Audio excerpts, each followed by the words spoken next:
twajja kubiranza.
Guys, you're going to know.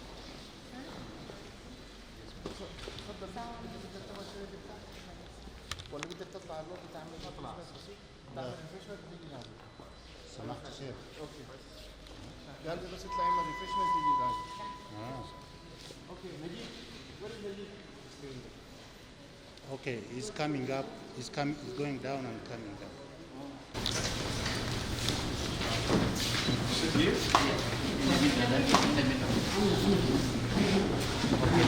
Where is Muhammad? Come on. Come on. What is it again, anyone? You want to refresh? Yeah. No, just Finish this, then we can all go home. come and sit here. Come on.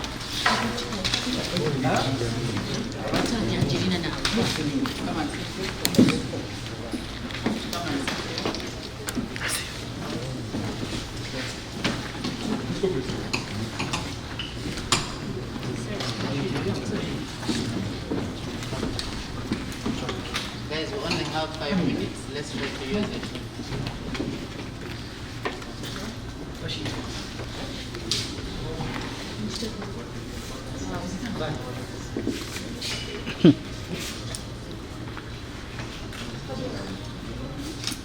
Bismillah ar-Rahman ar-Rahim. Let me, on behalf of all of you and on behalf of the entire Muslim and Ugandan community, welcome His Eminence, the Muft of Zimbabwe, our brother Muft Ismail Menk. We are so glad to receive you again. People are very anxiously waiting for you. This visit is coming as a follow-up to the former one, which had the theme of building the bridges. This one is also building bridges too, with a special focus on the power of charity.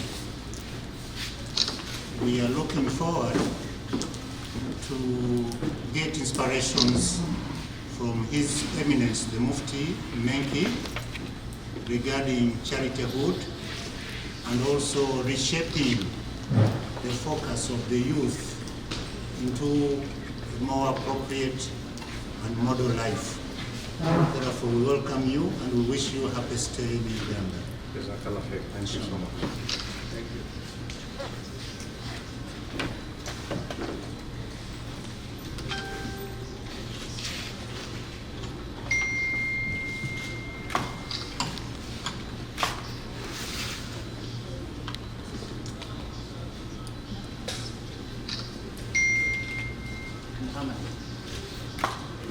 بسم الله الرحمن الرحيم والصلاة والسلام على أشرف المرسلين سيدنا محمد وعلى آله وصحبه أجمعين. On behalf of Ball of Africa, we are welcoming our brother, dear brother, Ismail for the second time. We have the pleasure to have him again here as our the Mufti has already said it all. He is coming here for charity. We have a school for Nili to memorize the Quran, which we are trying to build in Uganda. It has been initiated by him, and we have been following that. And we reached, Alhamdulillah Rabbil Alameen, by what grace, we are almost done, and we are going to liberate it very soon. On top of that also, we are going to authorize the time where the Sheikh is going to be with us, also to have inspiration and also motivation to our youth in order for them to have a better life model than what they have now. And other thing, inshallah, we are going to communicate with you in these coming 2 days. So finally, let me welcome him at the second home, Ball of Africa, and we look forward to see him again and again in the coming future. Thank you so much.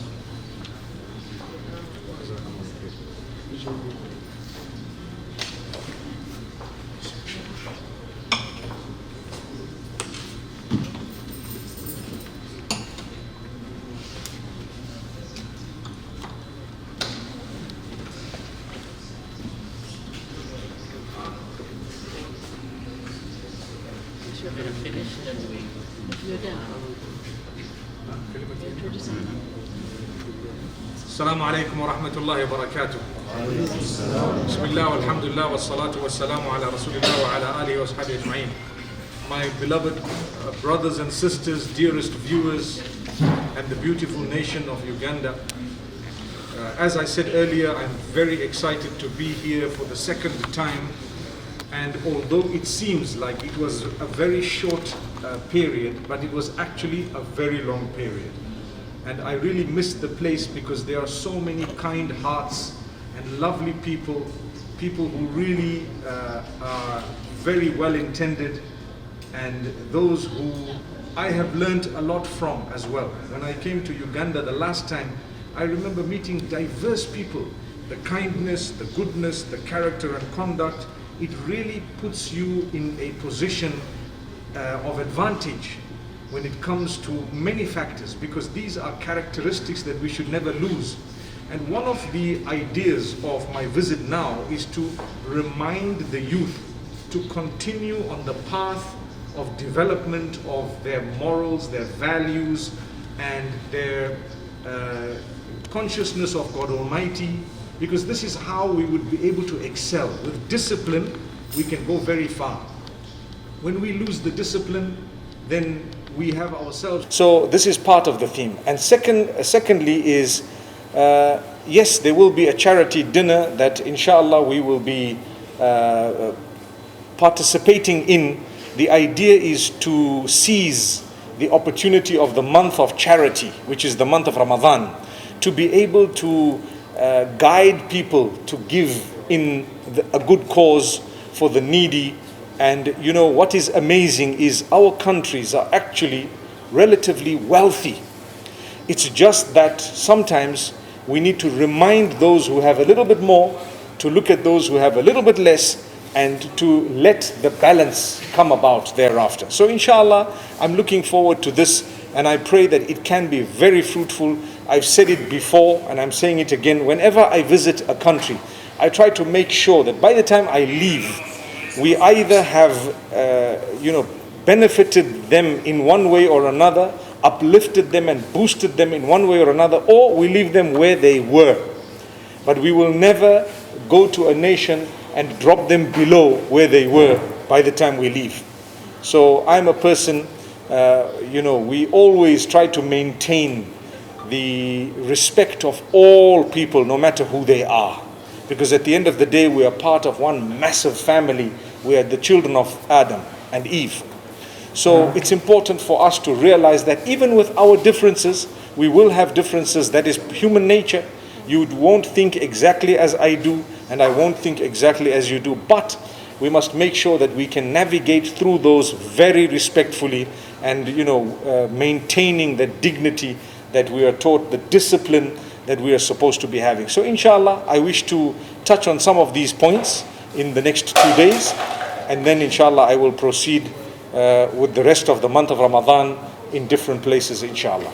Thank you so much. Jazakumullah. Finally, let me just say one thing. We are applying the SOP as per the Ministry of Health, and today, inshallah, Monday, we are going to have the charity dinner. It will start at 4 o'clock, inshallah, and we are going to have the speech from Sheikh Menk, as he has been mentioned. So we are inviting most of our brothers and sisters, Muslim or other religious, however he is willing to come, you are most welcome. We have a big tent there. It can take more than 1,000 people with the social distance as per the SOP of Ministry of Health. So you are most welcome, all of you. Thank you so much.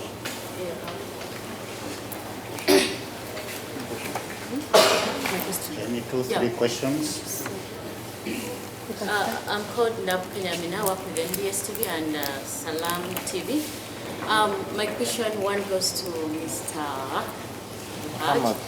How much are we looking at to complete this school? And the other question goes to Mufti.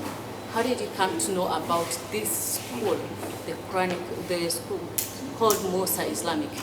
How did you come to know about it? And what really inspired you? Let me answer first, inshallah.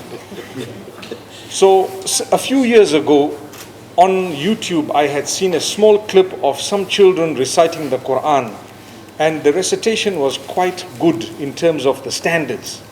And it touched my heart, and I told myself, these are my own children. If I go to Uganda, one day I will visit them. So when the Almighty permitted us to visit here in 2019, I made a point with the host, Al-Hajj, that we visit this particular place. We found it, we visited it, and when we saw it, we felt that perhaps they had a plan already to expand. Maybe we could fit in somehow to help them to achieve their dream. So in actual fact, it's not my project, but it is just something where we have assisted them to achieve their own dreams, inshallah. So that's how I got to know about it, and I really pray that we can expand. It's just one institution. I'm sure there are others who would be able to assist other institutions as well, be they religious or secular. Anything that is promoting any form of goodness, we should all try and participate in that, inshallah.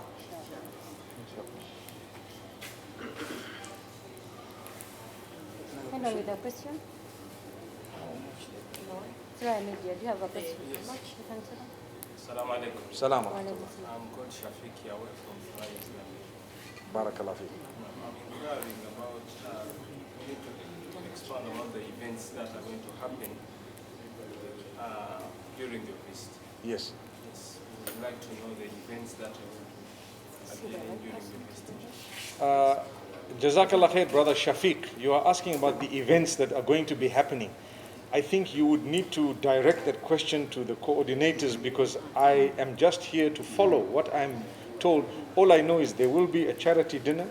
There will also be another talk the following day. And the themes are as I have explained. That much I know. The rest of the fine details, you will have to focus that to the local hosts, inshallah. Yes, Assalamu alaikum wa rahmatullah. Salam wa rahmatullah. My name is Asif from STV. You've been mentioning about youths. Why this time are you focusing so much on youths? I think if you have been following me, the whole focus is always on youth, because it is an age where we are, molding ourselves. So when we mold the youth, or we contribute towards molding the youth as they are growing older, we have invested in our future. But if you invest in people who are very old already, they are set in their ways and habits. So the older people will benefit definitely. They will actually nod their heads and they will be appreciative more than anything else. But the youth, when you invest in the children and the youth, you are investing in your future. So we have to make sure that we address that age group that is still looking to the future, in order to guide them, at least to be able to be disciplined. That's the main thing. What we notice nowadays, and it has become manifest with Corona, is online. Many of us have become more active online because we are not able to go out as we used to. So when we go online, there are so many distractions. We need to talk about some of these distractions, and we need to try and guide people to say, make use of technology to the best of your ability, in a constructive way and not in a destructive way. We have a nation to build. We have a whole world to be able to preserve. And this is why you find the youth tomorrow, they will be able to achieve much more than we did during our time, because they will have more advanced technology, and perhaps they will have much more. And if we are to guide them just with a few of the basics, I think we would be able to achieve a lot. That's the reason why we always focus on the youth.